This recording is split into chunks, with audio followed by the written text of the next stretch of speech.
Terus di situ tuh tertulis nama Andriani Marsyanda, umur berapa, kondisi aku adalah menyembuhkan tumor payudara secara holistik. Tapi aku tidak tulis riwayat aku punya bipolar. Nah yang bikin si polisi dan 911 dan rumah sakit ini bingung, kenapa di bagian obat-obatan kok ada obat untuk bipolar.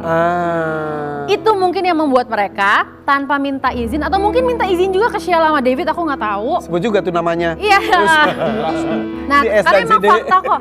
Nah mungkin dengan mereka report ke S dan D itu atau tidak aku nggak tahu.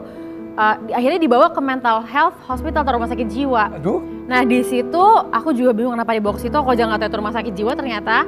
Sampai aku dicocolin obat yang bikin aku udah bener-bener kayak orang bleu gitu loh. Aduh. Sampai berhari-hari.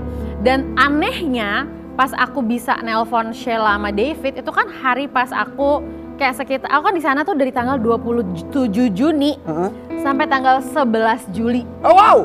Ditahan di rumah sakit jiwa. Apa yang mereka lakukan saja tadi Dan yang anehnya itu apa mereka melakukan parah banget Kak Irfan. Contoh. Itu tuh parah karena kayak yang aku selalu bilang, orang tuh nge-treat napi itu lebih better daripada nge-treat orang di rumah sakit jiwa. Ya napinya ke gua lagi karena gua pernah jadi napi. Oke. Astagfirullah. Contohnya seperti apa? Maaf ya, Pi. Enggak apa-apa. Pertama contoh deh, kan di situ ada buklet gitu ya, yang disebarin kemana-mana, setiap pasien dapat. Terus di buklet itu disebut kalau lo tuh punya hak untuk menolak treatment. Oke. Dan lo tuh boleh pakai HAM lo, Hak asasi manusia. Hak asasi manusia. Terus aku melakukan itu.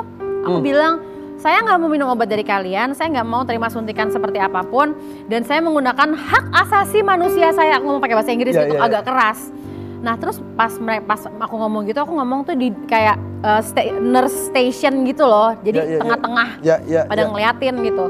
Nah mereka takut sama omongan aku dan mereka nganggep itu sikap agresif. Aduh. Aku langsung diginiin tangannya sama suster-suster cewek dan cowok, digotong ke kamar. Dianggap aku agresif, terus aku sampai diginiin, terus diginiin ke kasur punggungnya. Astaga. If you still being aggressive, kita akan giniin lo terus. Say that you will stay calm. Stay calm atau kita akan giniin lo terus, dan itu disuntik. Itu sambil aku disuntik. Padahal lu itu tuh melakukan dari kesadaran bukan. Ya, dan aku ngikutin yang ada di buklet yang mereka sendiri yang print loh. Langsung disuntik. Disuntik pakai obat penenang. Dan aku cuma bilang, oke, I will stay calm.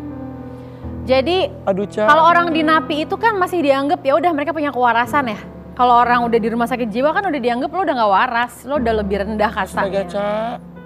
Terus perlakuan itu terus. Nggak, setelah itu terjadi aku mikir itu. Itu disuntik tuh, sorry, itu yang disuntik adalah obat penenangnya ceritanya dari. Iyalah pasti.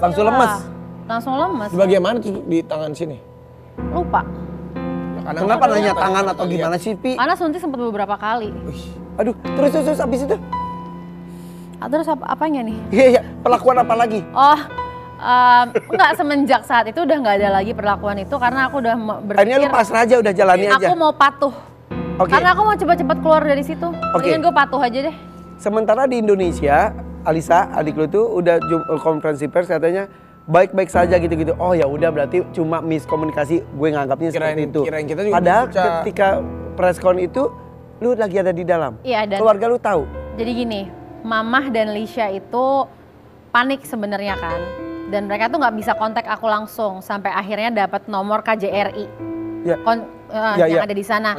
Konjen. Nah, terus kedutaannya kan. Terus udah gitu Mama dan Lisha itu bikin preskon untuk meredam berita yang terus-menerus keluar dari si S itu. Yang berita itu udah kemana-mana banget. Ada yang fitnah, ada yang ya memang ada kenyataan aku bipolar memang benar.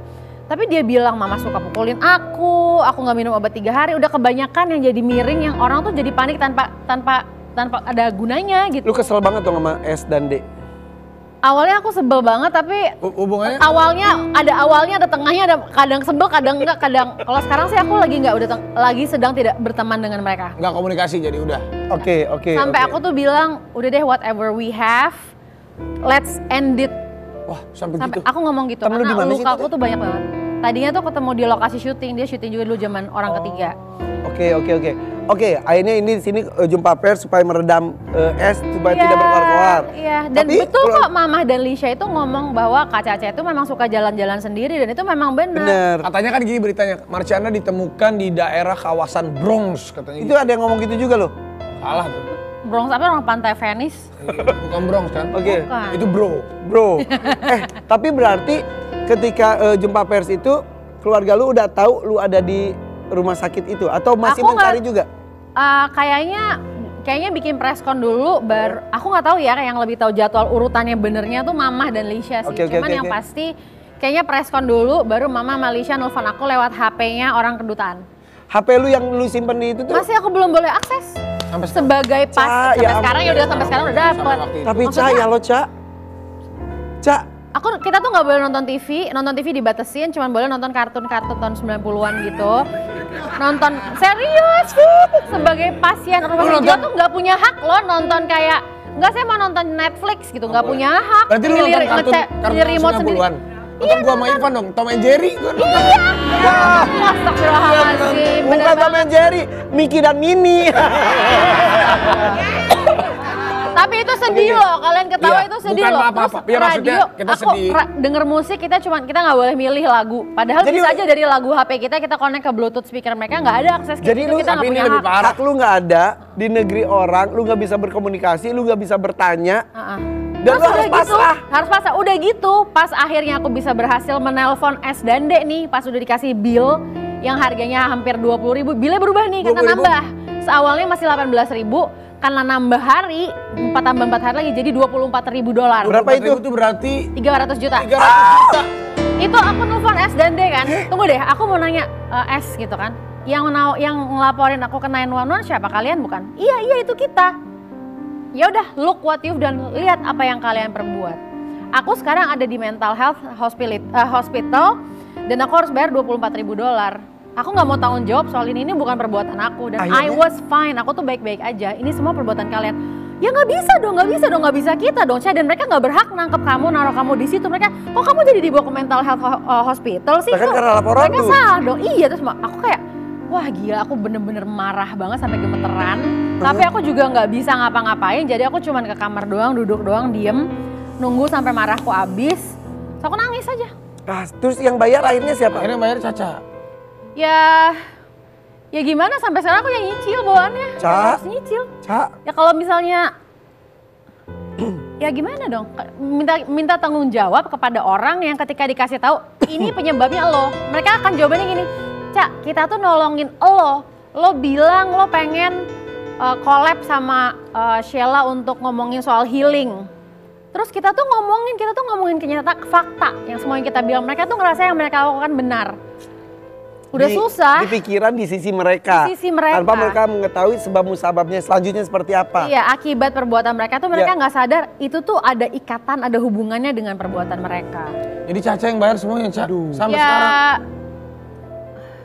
Gimana ya? Aku juga bingung. Udah Caca, tenang ada aku Caca. Aku pasti bantuin kamu Caca.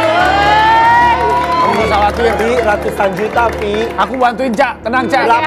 Berapa? Gak usah takut Caca. Caca mah. Hah? Lu bantu berapa? Ya udah Caca, tenang aja. Sisanya berapa? Aku yang bayarin semuanya Caca. Buat Caca, gak usah khawatir.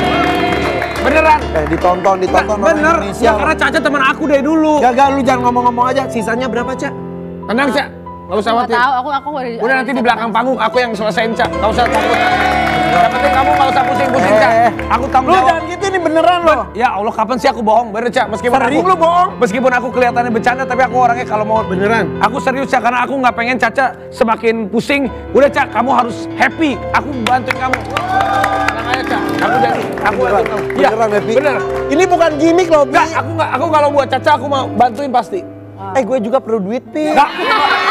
Gue gak mau. Udah. Ngapain gue bantuin lu? Kalau Caca iya gue bantuin. Bener Caca, aku gak bohong. Aku bantuin Caca. Aku Handika, Caca Handika.